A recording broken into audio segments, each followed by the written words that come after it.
Estás escuchando En Fase Experimental, ciencia en español desde el Reino Unido.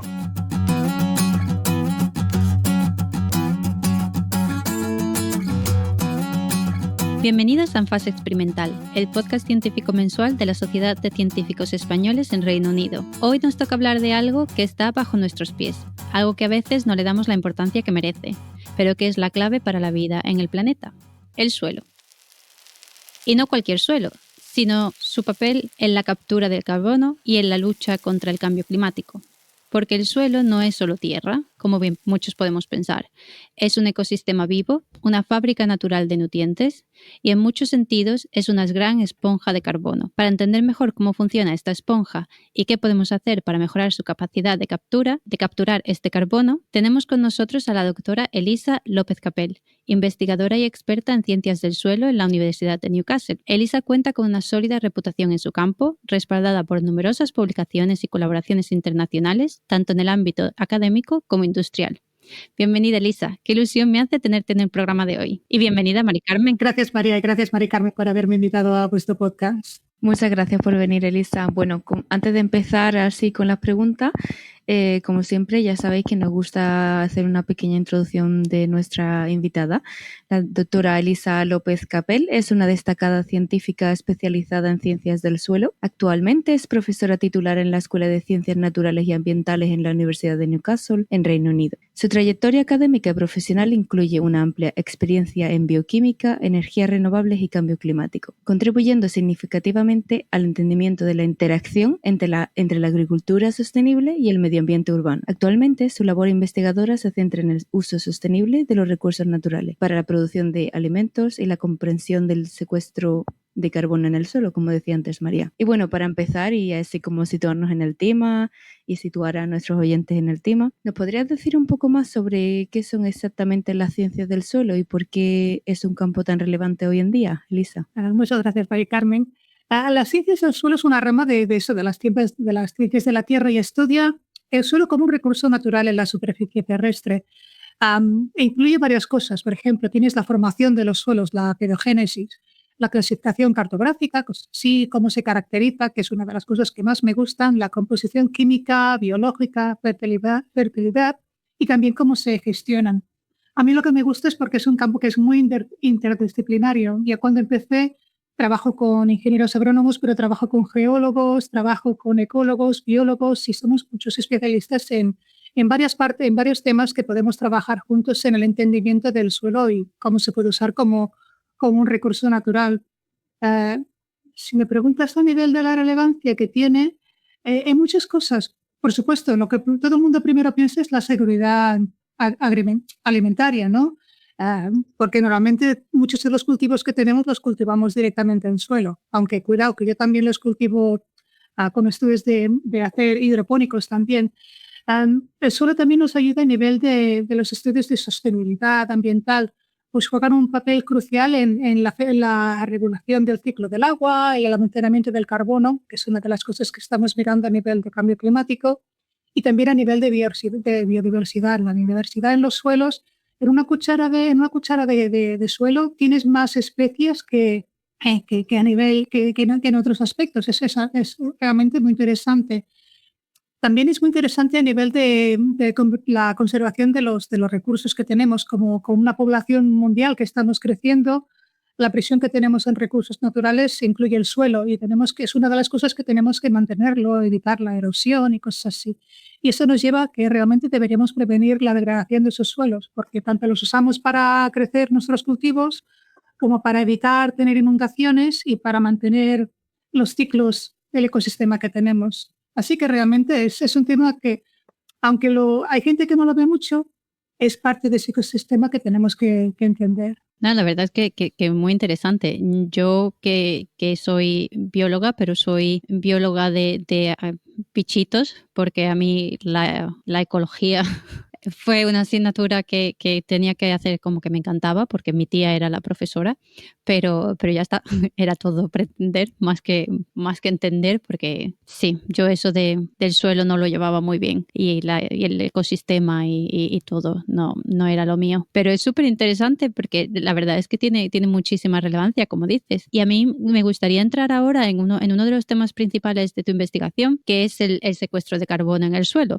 Y más que nada me gustaría ir a esto y preguntarte si nos podrías explicar en términos sencillos cómo funciona este proceso, porque yo cuando escucho secuestro de carbono digo en plan de, bueno, espérate, que ahora vamos a meter al suelo en la cárcel. Porque de verdad que en mi cabeza lo intento entender, intento sacarle una explicación lógica basada en el término, ¿no? En secuestro del carbono, pero no le encuentro ninguna. Entonces, si nos puedes explicar así en términos sencillos, como para mí, como para yo a nivel rubia entenderlo, cómo funciona el proceso y por qué es tan importante en la lucha con el cambio climático. Primero de todos, los bichitos a mí también me encantaban, ¿eh? Que yo empecé con bichitos y acabé con suelo y pensaba, pero ¿para mí qué me dais suelo? O sea, a mí me gustan los bichitos, pero una vez que empecé a estudiarlos también, mira, al final acabo con casi 20 años de investigación de suelos después de los bichos.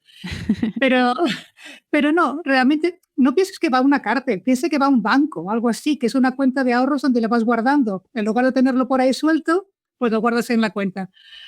Pero bueno, no, realmente ¿cómo pasa esto? El dióxido de carbono normalmente, mira, es el que está en la atmósfera y la manera que tienes de capturarlo, normalmente lo capturas a través de las plantas, lo haces a través del proceso de la fotosíntesis, que eso en el colegio no lo enseñaban, ¿no? Como a través de la fotosíntesis las plantas absorben el dióxido de carbono de la atmósfera y lo convierten en compuestos orgánicos, que lo puedes ver cómo tu planta está creciendo. En algún momento la pobre planta se nos muere y entonces, claro, se decompone. Tienes entonces ya cómo se hacen estos compuestos, que es un poco el compostaje. Al descomponerse la planta se incorpora al suelo y de esta manera puede estar en el suelo durante largos periodos de tiempo. Hay varios tipos. Esta materia orgánica, que es de la planta que una vez que se ha muerto, puede estar más o menos establemente en el suelo. Pero es la manera más rápida que podemos ver cómo se almacena en el suelo como compost. Este proceso realmente va muy bien a nivel de cambio climático porque nos ayuda a reducir la cantidad de dióxido de carbono de la atmósfera. En los árboles lo vemos fácilmente porque ves esa biomasa. Pero en algún momento ese árbol y esa planta, pues bueno, o van a cortar el árbol y van a quemarlo, o la planta se va a morir igualmente, pues cómo se puede almacenar en el suelo. Y es un poco más o menos que sea una manera sencilla de explicar cómo se secuestra el carbono en el suelo. Puedes expandirte un poco más y hay algunos carbonos en el suelo que son más estables, unos que se degradan más fácilmente, y otros que pueden almacenarse en épocas de tiempo más largos, que es con la humificación del suelo, ¿no? Entonces, en ese aspecto sí puedes capturarlo en el suelo o secuestrarlo, como quieres decirlo, durante épocas más largas. Y si quieres hacerlo aún más largas, piensa en la época de los dinosaurios, que tenías todos aquellos bosques que también cuando llegó un momento, pues se descomponieron y tenías la formación del carbón, el carbón que se quema. Pues eso también era originalmente materia orgánica de plantas, pero que está en una forma mucho más estable, hasta que se nos ocurre quemarlo, claro. Pero no lo quemes mucho. Bueno, vosotras parece que sois así como un poco más de biología, tenéis más cosas en común. Yo estudio el cerebro, que bueno, el cerebro y el suelo, bueno, supongo que habrá ámbitos del suelo que afecten al ecosistema, que luego afecten a la persona, al cerebro, por ende, ¿no?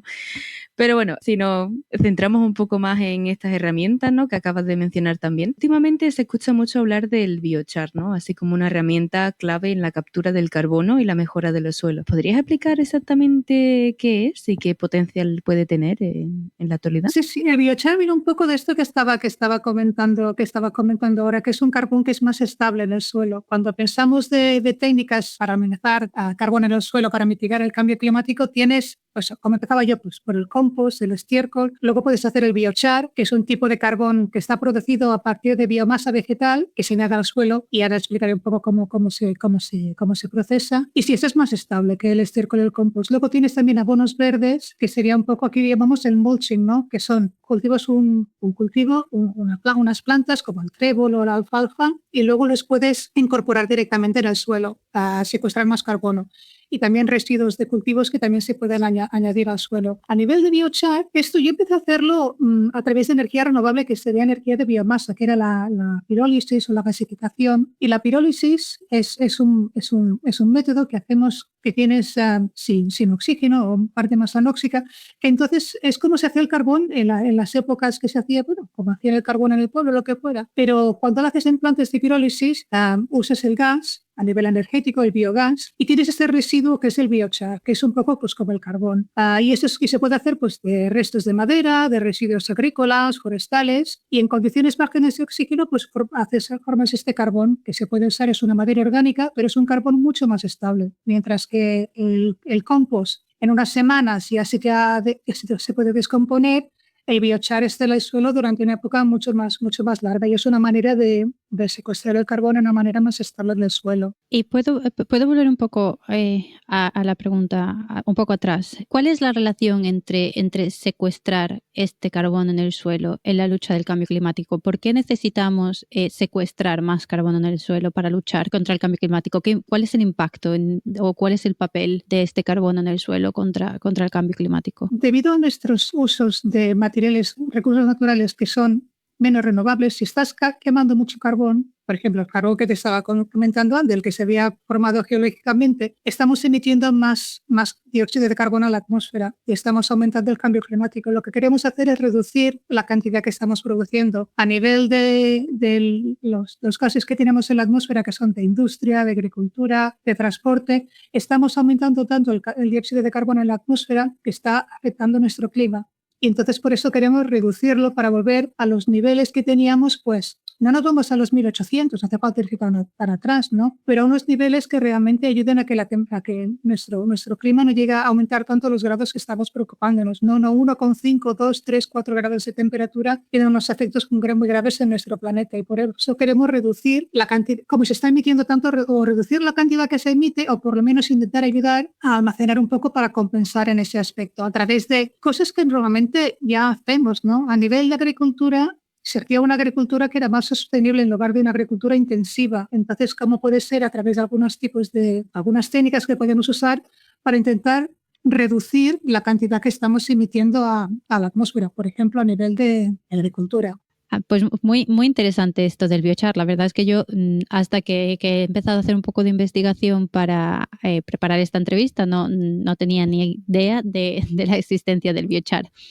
Pero yo quería hacerte otra pregunta, un poco quitando aparte el biochar, y es porque, por lo que he leído, se estima que el suelo realmente contiene más carbono que la atmósfera y la vegetación combinadas, que es bastante carbono, entiendo. Sin embargo, con procesos como la deforestación o la agricultura intensiva, el cambio climático, estamos perdiendo el carbono del suelo. ¿Cuáles son las principales amenazas para el almacenamiento de carbono en los suelos? Pues realmente, como estabas diciendo, la principal amenaza tienes la deforestación, es una de las principales, igual que la agricultura intensiva para el cambio climático. El problema que tenemos con la deforestación es que no solo estás talando los árboles que capturan el carbono ellos mismos y durante periodos largos de tiempo y se puede perder de esta manera. También está al quitarlos, pierdes la cobertura del suelo, expones el suelo directamente a la radiación y entonces aumenta la erosión y la degradación de los suelos. Entonces, a nivel de eso, por eso estamos intentando reforestar más que deforestar, tanto como es posible. Por ejemplo, aquí en Inglaterra están haciendo muchos proyectos que es de reforestación de bosques, ¿no? Y en otros países. La agricultura intensiva realmente ha tenido gran parte que jugar en esto también, ¿no? La deforestación a nivel de que cortamos árboles para agricultura o para arborización y a nivel de agricultura, si te vas a nivel intensivo, pues algunas prácticas de labranza realmente, cuanto más labras la tierra, más expones el suelo, la materia orgánica, es más fácil que se descomponga y más tienes más y después va directamente a la atmósfera el dióxido de carbono y también el uso excesivo de fertilizantes y la monocultura son cosas que realmente disminuyen la materia orgánica que tienes en el suelo. Y se degrada y entonces se libera directamente el carbono a la atmósfera. Y por eso también tiene ese aspecto. Y una vez, cuanto más aumentan las temperaturas, entonces es como para el compostaje, quieres una temperatura más alta. Al aumentar las temperaturas y variar las precipitaciones, degradas más la materia orgánica en el suelo, con lo cual tienes más liberación. Entonces, en lugar de capturarlo, lo estás liberando al aumentar las temperaturas porque descompones la materia orgánica que está en el suelo.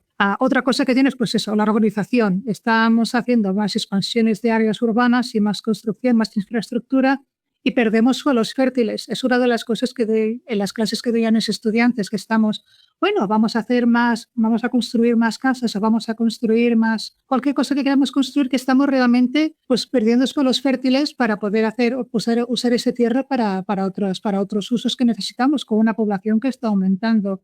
Y son cosas que tienen un efecto a nivel de no poder almacenarlo tanto porque estamos usándolo para otras cosas. Súper interesante, ¿no? Esta intersección entre todos estos factores y también, dada tu carrera o trayectoria académica, en el momento ahora mismo trabajas como en la intersección entre las ciencias del suelo, la bioquímica y las energías renovables, que, bueno, básicamente de lo que hemos estado hablando hasta ahora, ¿no? El cambio climático y tal. ¿Podrías contarnos un poco más sobre cómo se conecta tu investigación con la producción sostenible de alimentos y la seguridad alimentaria? Sí, por supuesto. La razón por la que son temas que están estrechamente relacionados con la producción sostenible de alimentos. Sí. Lo importante es mejorar la salud de los suelos. Y eso es la salud del suelo, la salud de las plantas, nuestra salud como seres humanos. Y es una de las cosas que realmente tenemos que cuidarlo. Y a nivel de técnicas que podemos usar para mejorar la salud del suelo, por ejemplo, el biochar es un ejemplo de que se puede añadir al suelo. No solo mientras el secuestro de carbono, también mejora la estructura del suelo. Los suelos tienen más nutrientes, tienen más fertilidad y ayudan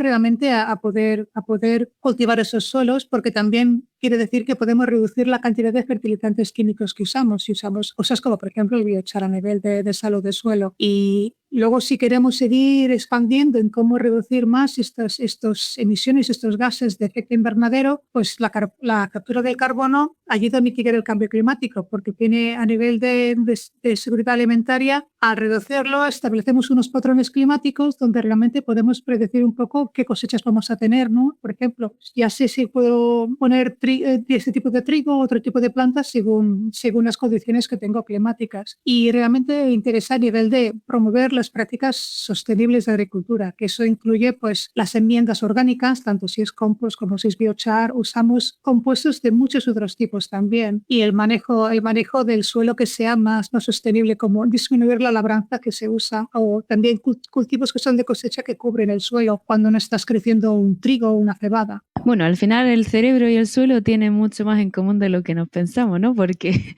al fin y al cabo comemos lo que viene del suelo también, ¿no?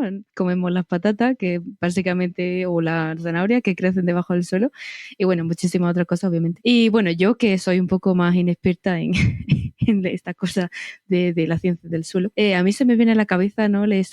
Bueno, cuando te dicen en la escuela, ¿no? Que de antes se utilizaba el barbecho, ¿no? Y estas técnicas de agricultura, ¿no? Que por algo también pues tenían mucha razón, ¿no? Y vienen a entrar en estas técnicas de cómo cultivar la tierra también. Y bueno, supongo que quizás sin saberlo tanto, cómo regular estos niveles de carbono, ¿no? De alguna manera más natural. Bueno, y siguiendo con la siguiente pregunta, pues muchas veces también cuando pensamos en soluciones climáticas nos vienen a la mente como los bosques o la energía renovable, pero rara vez pensamos en el suelo. ¿Crees que el papel del suelo en la lucha contra el cambio climático está un poco infravalorado? Sí, la verdad es que sí. Es una de las cosas, como cuando hablábamos con María, nos pasaban más los bichillos que no pensar en el suelo, ¿no?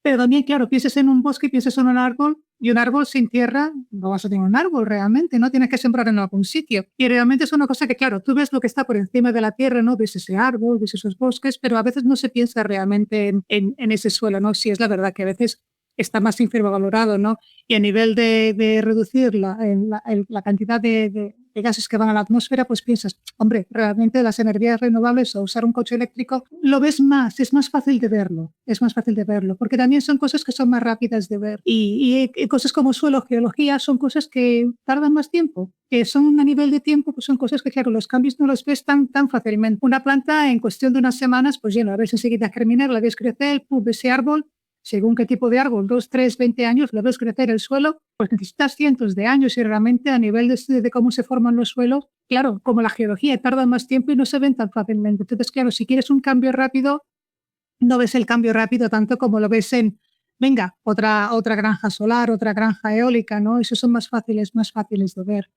Pero sí, en ese aspecto sí, pero las cosas están cambiando y hay más comunicación y se está viendo un poco más realmente el valor que tienen, porque ves que está realmente todo relacionado. Si quieres poner más bosques, si el suelo que tienes no es en condiciones, que es un suelo que no tiene estructura, que no tiene nutrientes, que no absorbe el agua, hay un árbol no lo vas a poder cultivar realmente. Entonces, claro, tiene su valor y tienes que cuidarlo bien para que esa planta crezca, ¿no?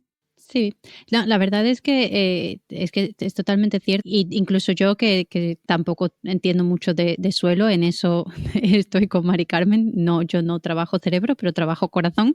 Entonces, el suelo y yo no interactuamos desde la carrera, pero también es por lo que te cuentan, ¿no? Tú en las noticias, cuando se habla del cambio climático, todo el mundo habla de, pues eso, vamos a los coches eléctricos, o vamos a esto, vamos a lo otro, pero nadie te cuenta que tú puedes ayudar al cambio climático mejorando la calidad del suelo. Y realmente, ahora que tú lo cuentas, ¿no? Sí que ves toda esa cadena de lógica en por qué el suelo es importante. Pero si tú no me lo cuentas, yo esa cadena de lógica no la veo sola. Para mí hay que reducir los gases en el ambiente.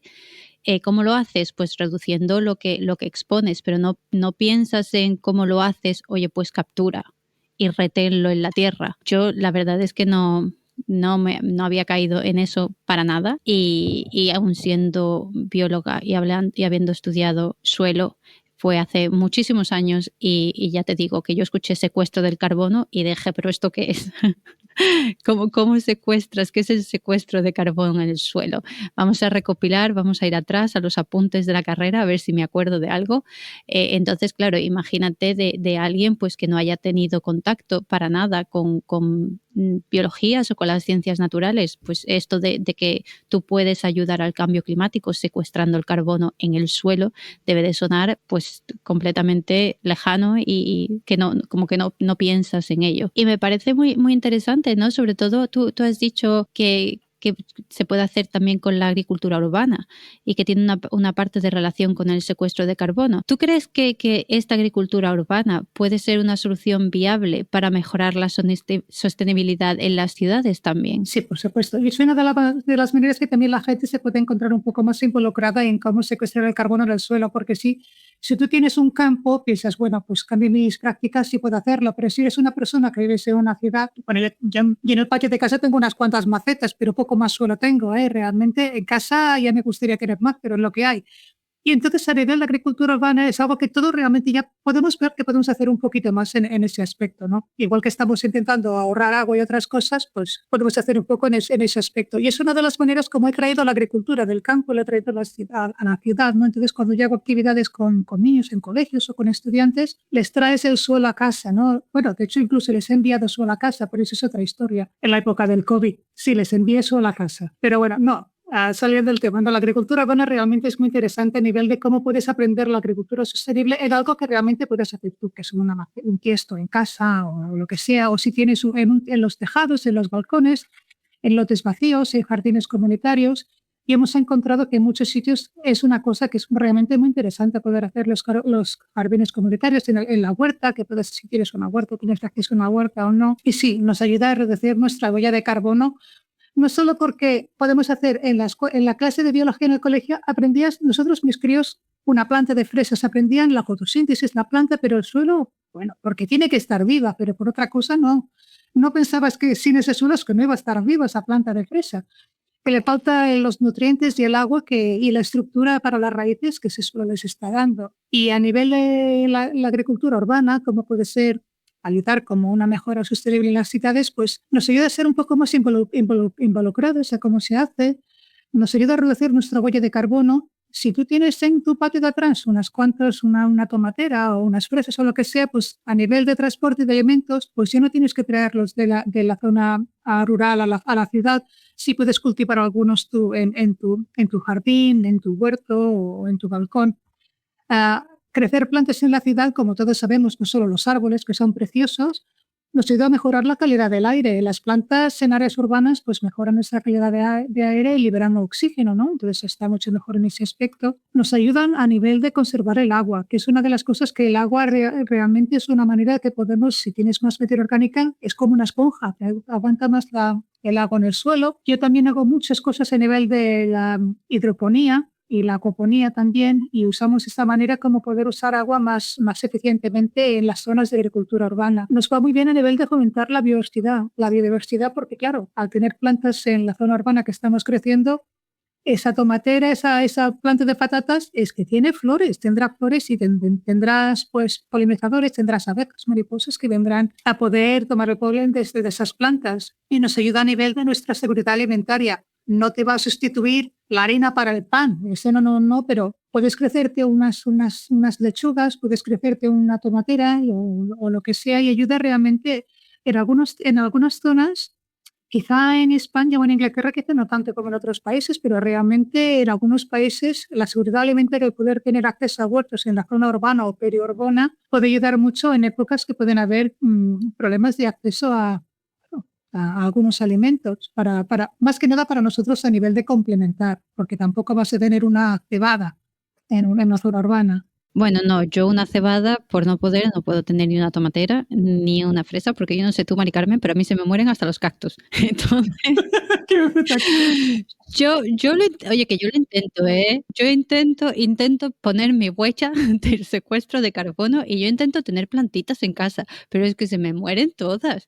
La clave es ponerle menos agua de la que tú crees que necesita, porque si no a mí se me mueren, pero por ir sobrecarga de agua. Que al final muere la planta de agua. Pues a mí se me mueren por sobrecarga, sin sobrecarga, da igual, yo lo intento y a mí se me muere todo. No tengo mano con las plantas. Pero la verdad que ahora que Lisa estaba comentando esto un poco más sobre cómo el suelo afecta a nuestras ciudades, ¿no? Se me viene a la mente este como documental, serie, ¿no? De Netflix ahora también, muy que acaba de salir creo que este año, que se llama Toxic Town. No sé si la habéis escuchado, que es de esta ciudad en Inglaterra, que se llama Corby, ¿no? Que básicamente, pues estaban extrayendo minerales de esa ciudad y claro, la deposición de estos residuos, ¿no? De estas sustancias que, que al final terminaron siendo tóxicas, como que se movieron de un sitio de la ciudad a otra, ¿no? Entonces, estas moléculas tóxicas que no estaban cubiertas, no estaban bien protegidas, pues como que viajaron por toda la ciudad contaminando el agua de la ciudad y al final pues produciendo mutaciones en bebés, ¿no?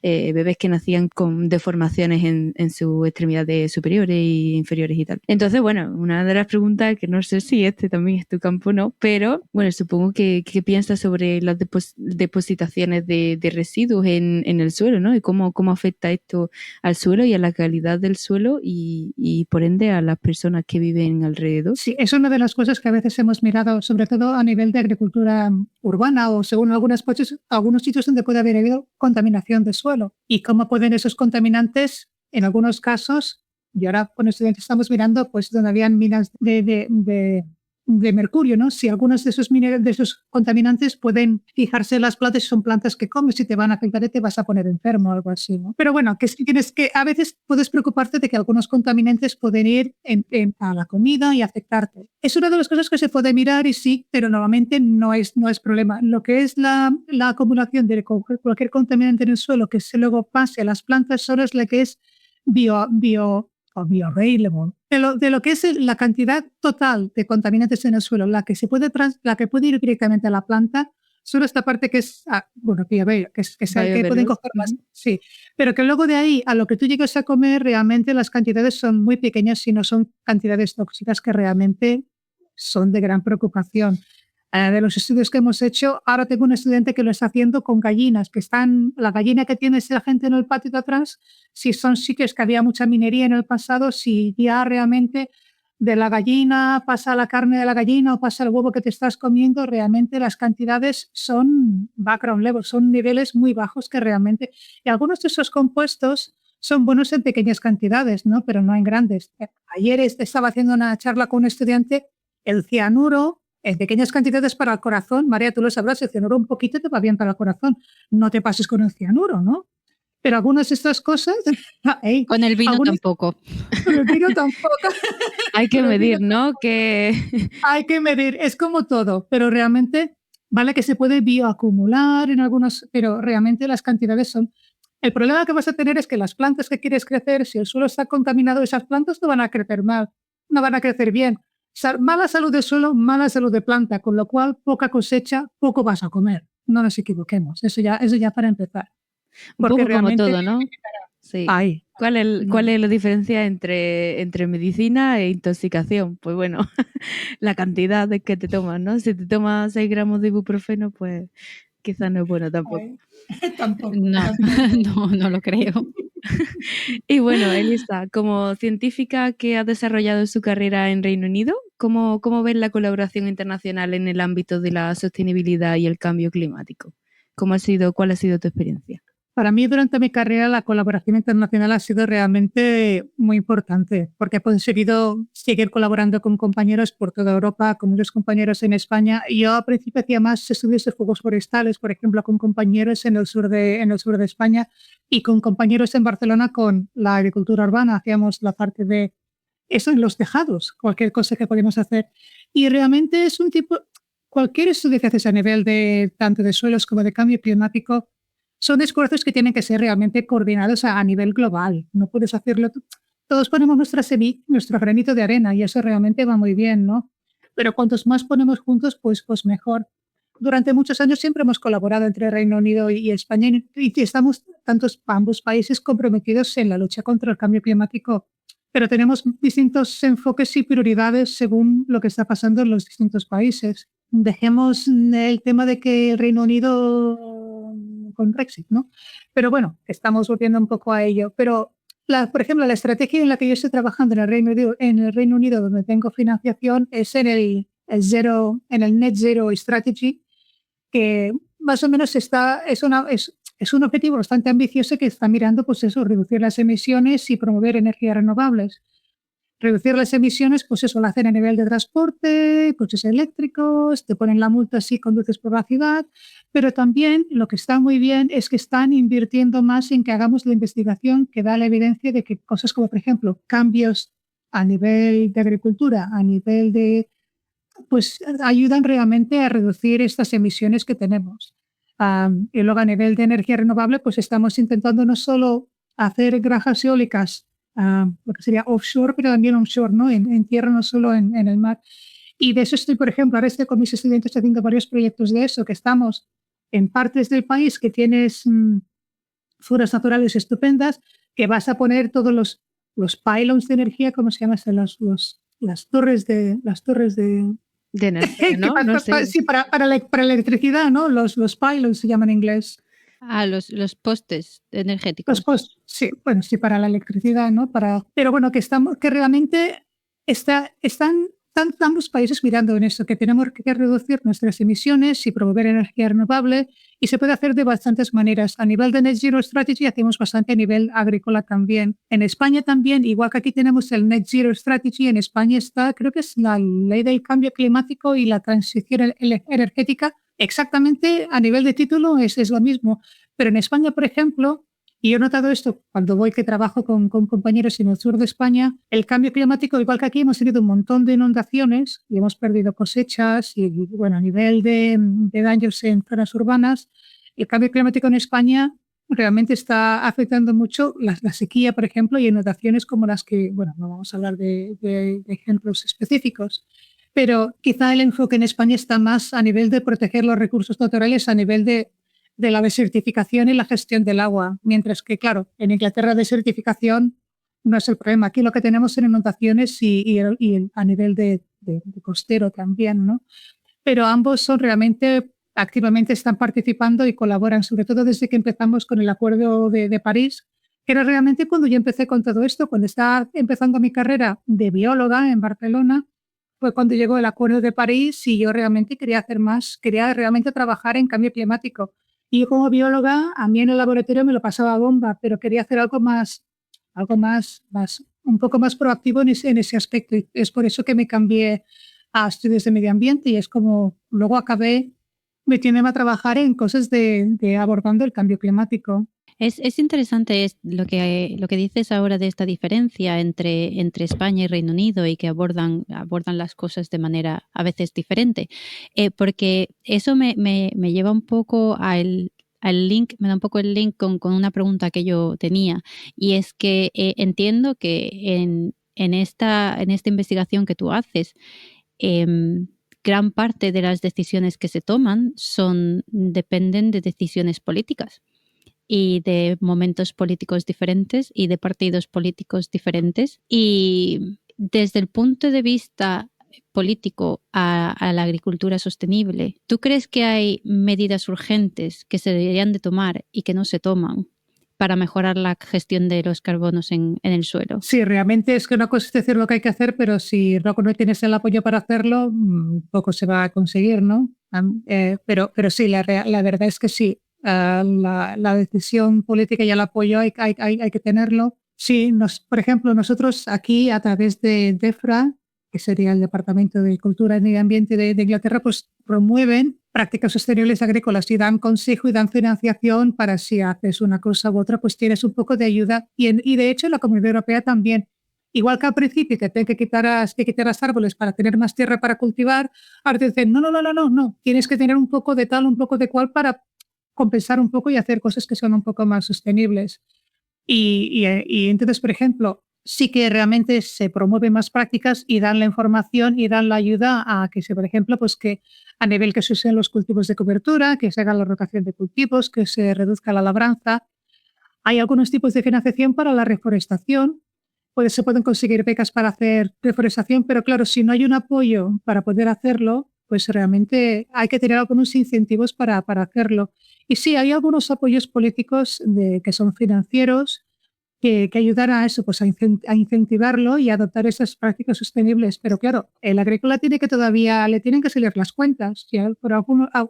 Y aquí, por ejemplo, tengo unos estudios donde tengo un campo que tenemos las 3 prácticas: labrar, sin labrar y una labración que es mínima. Y vemos el cultivo que sacamos y la cosecha, según qué suelo tengas y qué condiciones, pues no sacas lo mismo como con la agricultura más biológica. Si no usas plaguicidas, pues vas a perder no vas a conseguir igual la cantidad de cosecha, pero bueno, son cosas que si tienes una ayuda que te la promueven y tienes una incentivación para hacerlo, pues se puede hacer. Y también un poco cómo dar esa educación a los que trabajan en esos temas para poder hacerlo y ayudarles pues con subsidios, con créditos, con programas de capacitación, creo que se llaman. Pero darles las evidencias. Tenemos estudios que hacemos como se llaman un pilot study, que pueden venir a ver cómo realmente se está haciendo y cómo ellos pueden decir, oye, si lo quiero hacer esto, ¿cómo lo hago? ¿No? Y tenemos estudios, ensayos que pueden venir a verlos como ejemplos. Tenemos eso en varias cosas del labrado, tenemos también eso en cosas de ¿cómo se dice? Agroforestry. Y también la investigación y el desarrollo, si tenemos las publicaciones, tenemos la evidencia, podemos decir, pues mira, sí, esto no me lo he inventado, ¿no? Que realmente tengo evidencia para probar que si haces este cambio de práctica, pues que realmente puede influir pues eso, a gestionar el carbono en los suelos.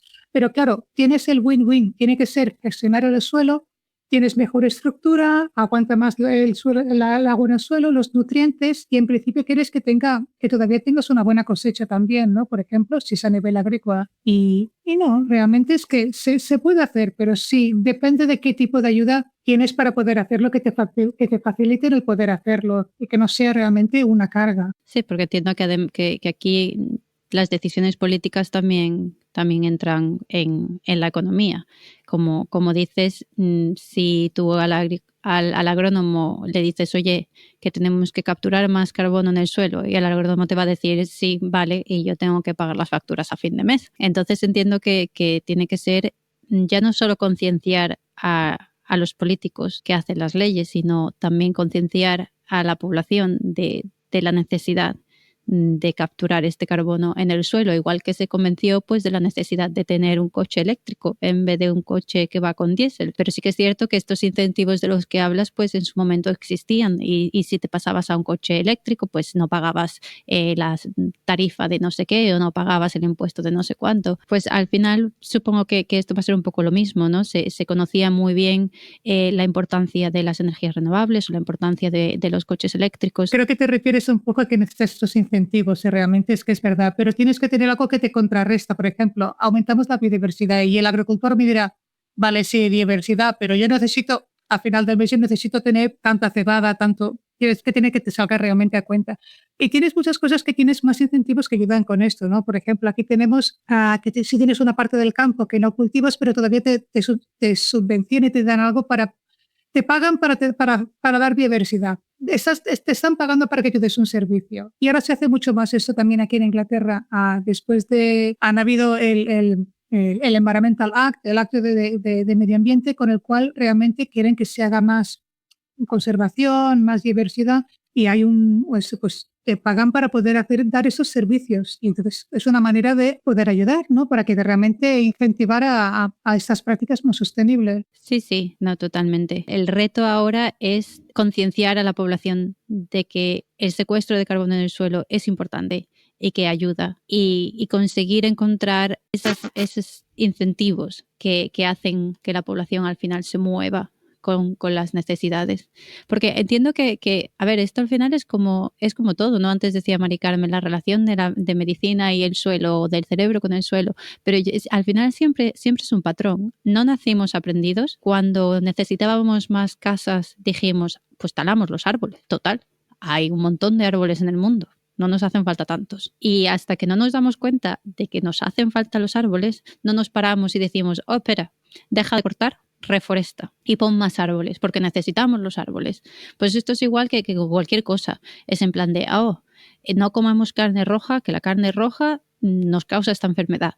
Y luego es en plan de, pero espérate, porque un poco de carne roja sí que necesitas, pero no mucha, que al final siempre vamos aprendiendo pues con la investigación y esta es la importancia de tener investigación y la importancia de que se financie investigación y todo tipo de investigación, porque al final todo está relacionado y si no investigamos no conocemos y si no conocemos no podemos actuar. Entonces creo que es muy importante y esto pues sí, pues al secuestro del carbono en el suelo igual se conocía menos, pero ahora se conoce mucho más y ahora es el momento de actuar en esto y de seguir en la línea para poder incentivar a los agricultores y para poder incentivar a la gente en las casas a que, bueno, pues si se te mueren los cactus como se me mueren a mí, descárgate una aplicación que te diga cómo tratar a la planta para salvarla. Pero bueno, que no solo son el cactus en casa o el campo, pero tienes los bosques, tienes los parques naturales, son sitios que realmente el suelo no solo es el suelo lo tienes en todas partes, igual quieres un parque natural que lo quieres que sea verde y frondoso, que no quieres que sea un desierto. No. Entonces realmente es el manejo de bueno, cualquiera que tiene acceso a un poquito de tierra. Totalmente de acuerdo. Bueno, Elisa, ya como así para acabar y para cerrar, en fase experimental siempre nos gusta así como mirar un poco al futuro y también dar consejo a las futuras generaciones, futuros científicos. ¿Qué consejo darías a los jóvenes científicos que quieren trabajar en ciencias del suelo y sostenibilidad? ¿Cuáles son tus recomendaciones? Primero, felicitarles si quieren trabajar en algo que realmente no se ve tan fácilmente como algo que es más grande, ¿no? Aunque bueno, si les gustan los invertebrados en el suelo y las lombrices y otras cosas, igual les gustarán más. Es mantener la curiosidad. Yo realmente cuando empecé tampoco había pensado tan interesante que era hasta que empecé a indagar y realmente encontré lo interesante que era esa curiosidad que se puede tener en un campo que es muy vasto y que está evolucionando y que realmente te ayuda a colaborar con gente en muchos otros temas. Como te digo, yo trabajo con geólogos, con químicos, con ingenieros y todos tenemos nuestro granito de arena, hicimos un punch, y realmente nos ayuda a entender este ecosistema. Hay que tener un poco una base un poco sólida. Entonces, realmente lo bueno que tienes es que en cualquier colegio aprenden suficiente con un poquito de biología, de química, ecología y geología, ¡pum!, lo tenemos todo. Un poquito de cada una de estas cosas nos ayuda a tener esta comprensión un poco más integral de lo que es, en lugar de solo estar en un tema solo. Te ayuda a ver las cosas un poco más abiertamente. A mí realmente lo que más me interesa es cuando hago actividades cuando bajo al pueblo y bajo a hacer, me siempre dicen, no, hombre, llévales a hacer algo de naturaleza, llévales a ver el río, llévales a ver cosas del suelo, hacer algo que sea un poco más práctica, de proyecto más práctico, ¿no? Estar involucrado en investigación, en trabajos de campo, en hacer algunos de esos tipos de desafíos. Es la colaboración que tienes a nivel comunitario, trabajando en equipo, haciendo esos estudios. Yo, por ejemplo, una de las cosas ha sido el ser innovador, el no tener miedo a probar cosas nuevas. Yo, por ejemplo, a nivel de abonos de suelo, hemos probado con un montón de cosas. Algunas cosas, bioconversación de materia orgánica, de insectos que comen esa materia orgánica y usar los restos de esos insectos como un abono. Unas cosas rarísimas. Usamos un montón, pero ir probando, ser innovador, probar cosas distintas. Estamos haciendo la captura de carbono en zonas urbanas usando runa y cemento. Hay un montón de cosas innovadoras que se pueden usar. Algunas técnicas, estamos usando bioestimulantes del suelo. Hay un montón de cosas que se pueden ir probando y comprometerte con la sostenibilidad, tener un poco ese ethos, ¿no? El saber es que hay que cuidar el planeta, ¿no? Realmente, y el planeta pues es el agua, son los bosques y es la tierra, es el suelo. Hay que no puedes hacer el uno sin hacer el otro. Hay que hacer eso y educar y sensibilizar a las personas, el divulgar que realmente, pues, al final del día, pues, que cuides el planeta y el suelo es una parte de ello. Bueno, pues nos quedamos con estas recomendaciones y muchísimas gracias, Elisa, por estar con nosotros en este podcast hoy y esperemos verte pronto también. Muchas gracias, Mari Carmen y María, por haberme invitado. Ha sido un placer. Un placer. Nada, gracias a ti, Elisa. Ha sido un placer tenerte, ha sido un placer aprender un poco más del suelo contigo hoy.